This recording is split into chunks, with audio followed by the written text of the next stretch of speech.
Hey, it's Mark Podolsky, the Land Geek, with your favorite niche real estate website, thelandgeek.com. And on this week's Roundtable podcast, if you've ever tried to hire a key member of your team, you're going to want to listen to this roundtable as we discuss one of Kirk's hiring processes or hiring issues.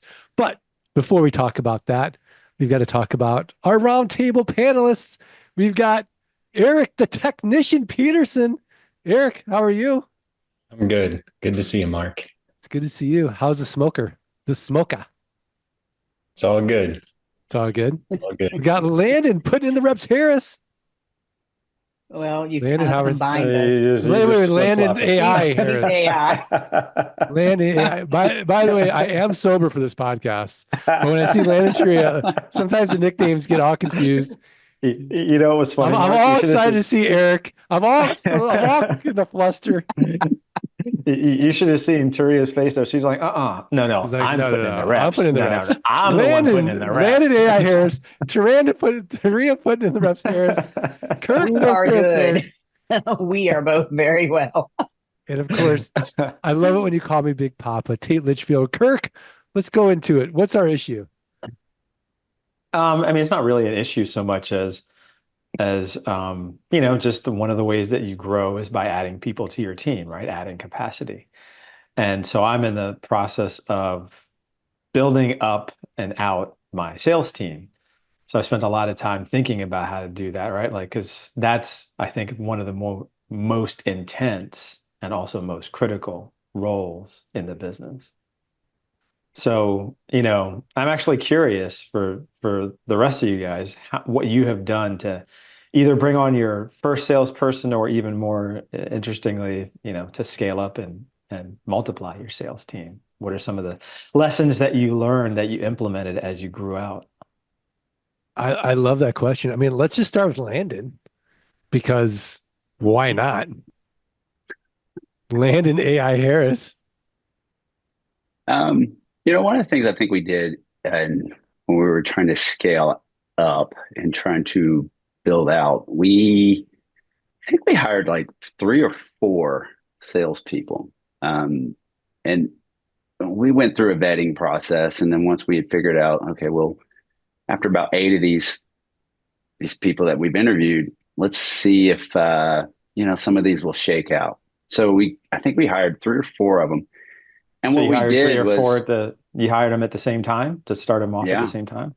Nice. Yeah, started them all off at the same time. And I'll be honest, it whittled itself down because what we did was we gave them all the same training. We gave them all the same information. And then we started giving them old leads to kind of go through. So they went through some of those old leads, then started taking on specific counties as we started looking into those. And we kind of went through that process of listening to what they're saying and then seeing what how they responded. How quickly they were to respond to these people. Did they discuss some of the pain points that they were going through? What was their demeanor like as they were discussing these things? Are they the kind of people that get depressed when they get rejected? Or are they kind of people that are like, yeah, one down, so that's 100 to go? Yeah, right? I mean, like, that's kind of what we wanted to see. Were they going to be, killers and just go in there and just try to really sell? Or were they going to be real passive and, oh, it's okay, and not really attack it. So we waited for that. And then what we did was we tried to just let them go through the process. And as they went through this process, we found some just weren't working for our business. They just did not match up to our model. They did not follow up in the manner that we felt like they needed to. They just couldn't hack it. And I'll be honest, the cream rose to the top. I guess that's more what it came down to. If you have a few, I'd say let them battle it out and see which ones stick. And the best ones will be the ones that you kind of go for. Yeah. Taria, do you want to add some color to this? Yeah, another side to it. He's absolutely right. We hire multiple people, but I think another thing that we learned in doing expanding was making sure that the infrastructure was in place for the expansion. So we Mhm. needed to make sure that, our CRM was ready for multiple people. We needed to make sure that, whatever they needed to be successful, we had already implemented in the business. I remember when we first were like, oh yeah, we're just going to hire 3 people. And it's like, well, wait a minute. How are we going to navigate the phone calls and how are we going to navigate the leads?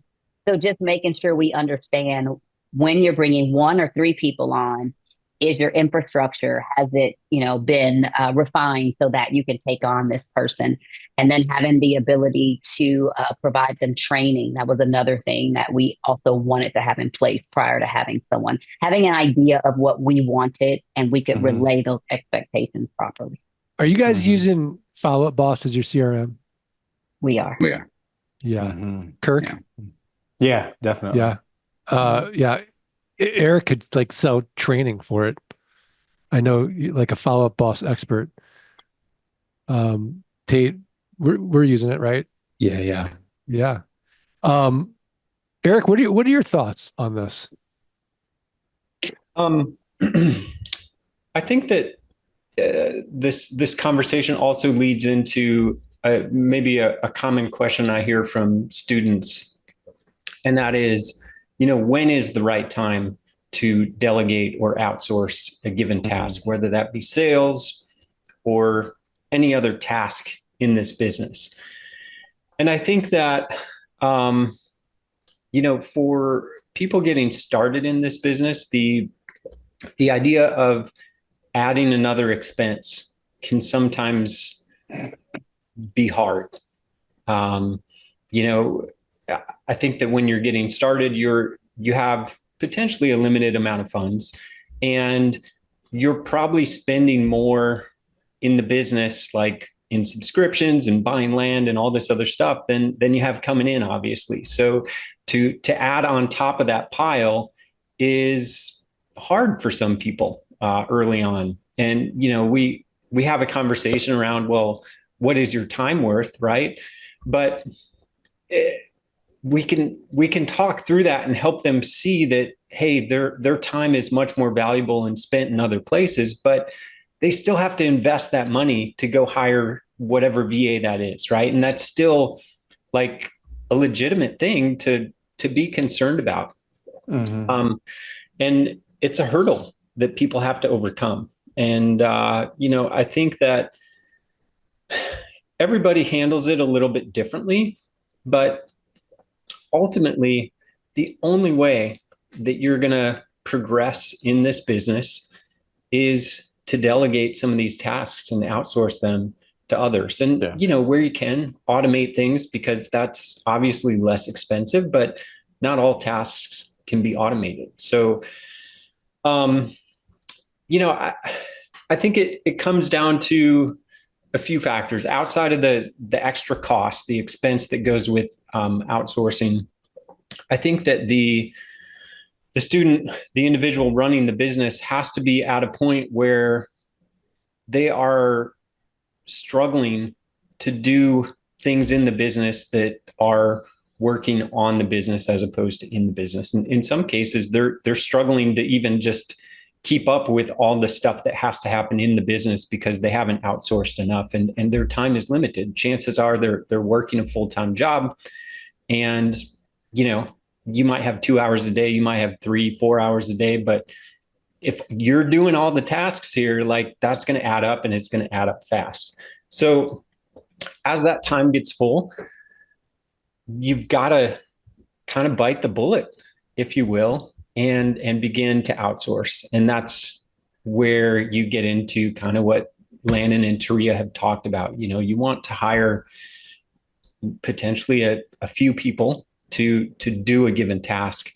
and let them kind of go through the motions. And a lot of times you learn a lot about those candidates that you hired, which one is really good and which one's going to ask all kinds of questions, which one is going to miss deadlines, and so on and so forth. So that can be extremely helpful in hiring for all areas of the business. I think that's probably easier with the more task-based type roles, things like, whether it be due diligence or creating maps or writing content or whatever.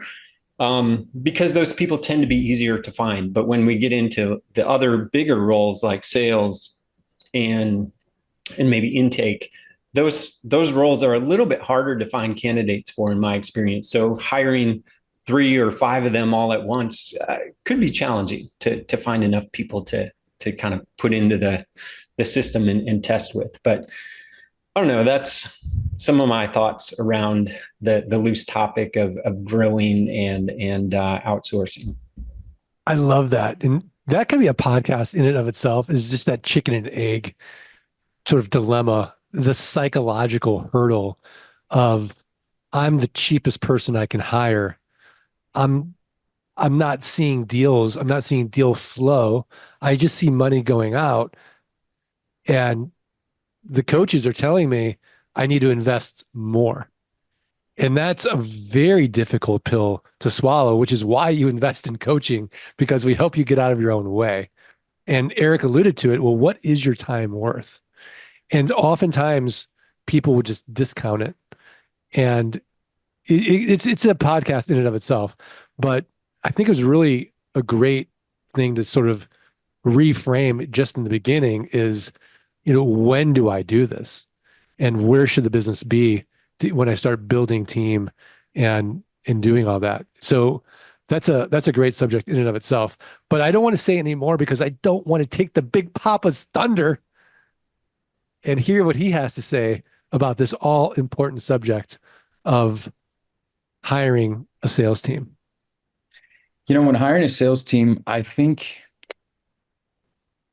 there's a lot of different strategies that you can take, right? And unless you're working with somebody who's got experience selling raw land, you need to treat them as if they're a little bit of an infant, because raw land sales are unlike any other type of, sales that there are out there. I mean, you think about it, we're selling properties in places a lot of people haven't been to, let alone a lot of these counties, people are mispronouncing the name of them. So it's hard to get emotional and excited about an area that you've never been to. And so it takes a special type of person to be good at selling raw land, as as if that's their job, because they have to be willing to put in kind of extra effort. They need to be willing to do the research. They need to be willing to learn about these counties, because the successfulness of their job depends on their ability to communicate well. And if they can't answer people's questions or share that energy with other people, retail customers, they're going to struggle in this role. I've got two new salespeople that we've recently hired, and it's been interesting to see just how gung-ho they are about this position. They're viewing it as, this is an unlimited earning position. They can earn as much money as they possibly want. And because of that, they're doing the extra work to get familiar with the properties. They're doing the extra work to look at images, to read about competitors' ads and listings and read between the lines there. So I think anybody can be good at sales. It's just whether or not that VA or that hire wants to put forth the effort to be good at it. And that's why I say all of us, believe that anyone who enters like the land geek world can learn how to sell this stuff. And the reason we believe that is because we all get excited about the properties we represent. And that energy, that excitement is contagious. So when you're hiring this new person, you've got to share that same energy, that same type of enthusiasm, because that will spread throughout your business. And there's nothing more powerful than that disease going from person to person about, hey, we're all in this together. We're all going to do well if we all work hard at this. But you really got to find that VA who has that long-term perspective as well. Yeah, I love what everybody said.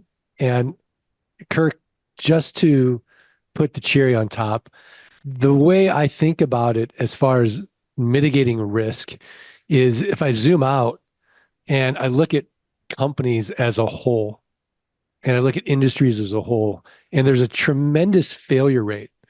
I think it's like 66% failure rate for companies that are growing in the Inc. 5000. So it's like the danger zone when you start growing your company. And the companies that have the lowest failure rate, it's 15%, are franchises. And why is that? It's because they have a system.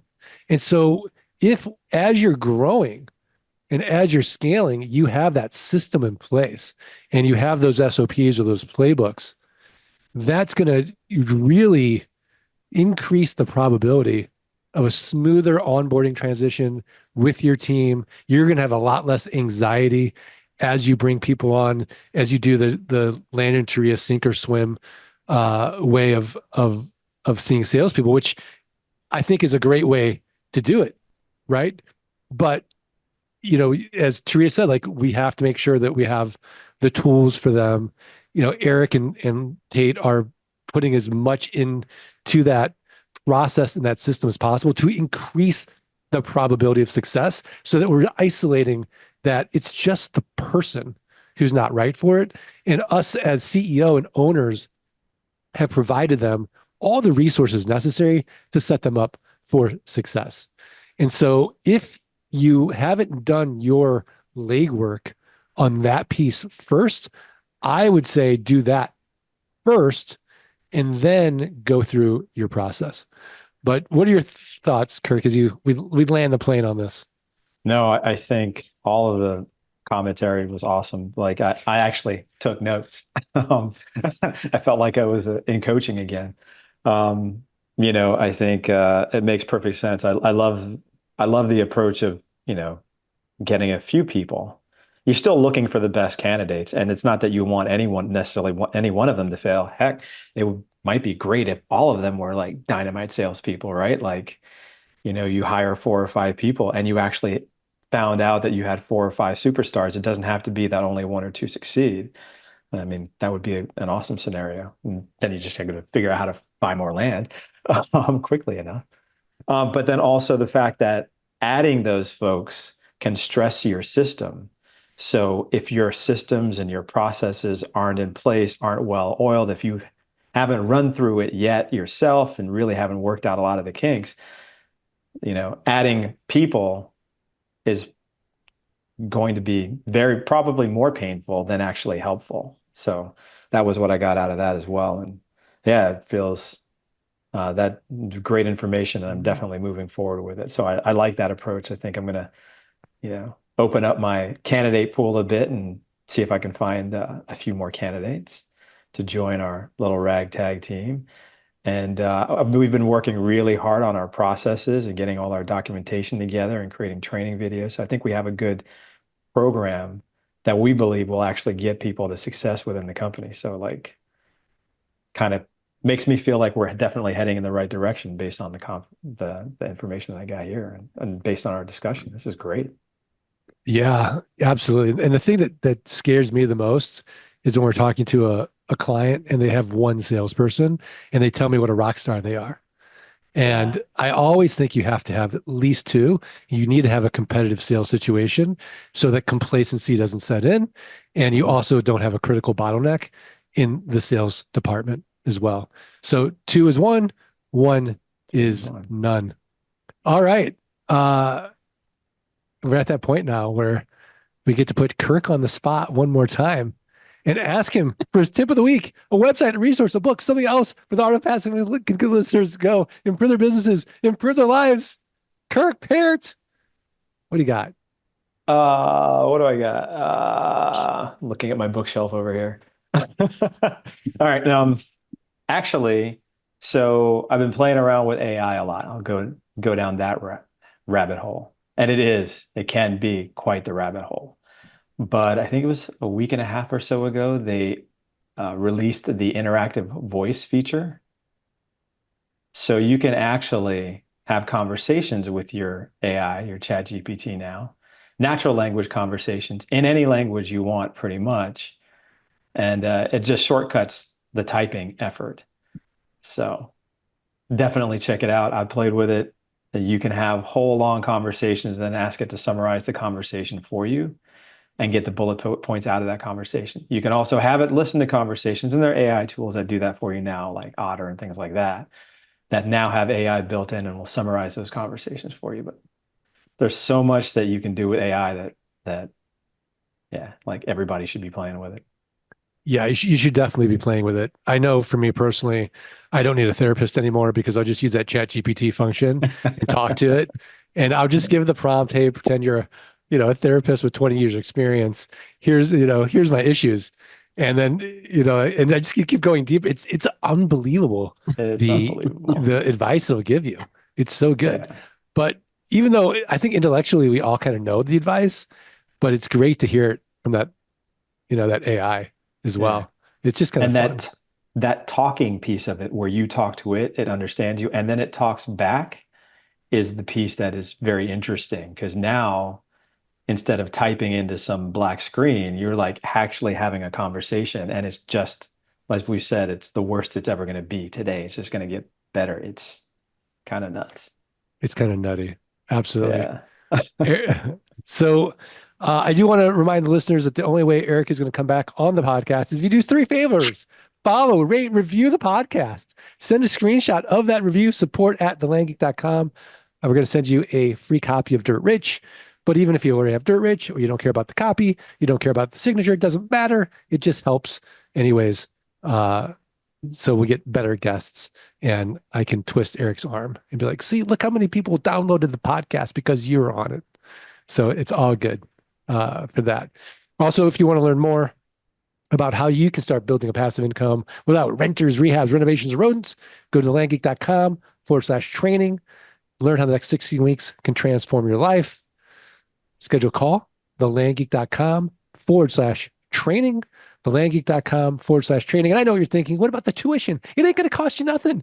Guaranteed, you're going to make it back 180 days or less. Just show us you did the work. thelandgeek.com/training. Eric, are we good? We're great. Landon? We're good, Mark. Cheeria? All good. Kirk? All good. Tate? Yep. Well, I thought this was a great one. So thank you guys. And we ready to do this? Yeah. 1, 2, 3. Let freedom ring. Awesome.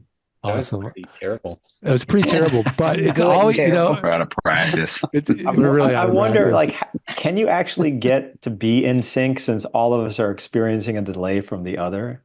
Like, I've always wondered that. I wonder if we could do it in post, like in the edit, if they're able to do it. I don't think you can, because you'd have to isolate the tracks, right? Yeah, I don't think you can. There's, You have to do isolated tracks. Jimmy Kimmel. No, Conan did it with Jimmy Kimmel. his group. Was it Jimmy Kimmel? With the really Roots. good. He did it with a group, and they He were did like it? all in sync. It was like 12 They people. were all. It was all isolated. Like somebody was on the bass, someone was on the guitar, and so. It was awesome. But you could tell they were isolated, but they brought them together. So they did a Wow. song, "Stuck in the Middle with You" during COVID, right? Wow. Stuck Yeah, in the it was actually middle really with cool. you. That takes some hyper internet. I have to Yeah. tell you, Yeah. I can't listen to that song without thinking about the horrific scene in Reservoir Dogs. Have you guys seen it? Well, Tria, you can miss that one. It is Quentin Tarantino's one of his earlier films, and it is dark, it is violent. Yeah, no, thank you. And so, if for those of you that have seen the movie, you know what I mean when I stuck in the middle with you. Crazy. All A right. happy song. Why did he make it dark? Oh, so dark. So dark. All right. Well, thanks you guys, and we'll see everybody later. Bye. Bye. Thanks for listening to the Art of Passive Income podcast. Are you ready to learn how you can start building a passive income without renters, rehabs, renovations, or rodents? Schedule a free consultation at thelandgeek.com/training. Let freedom ring.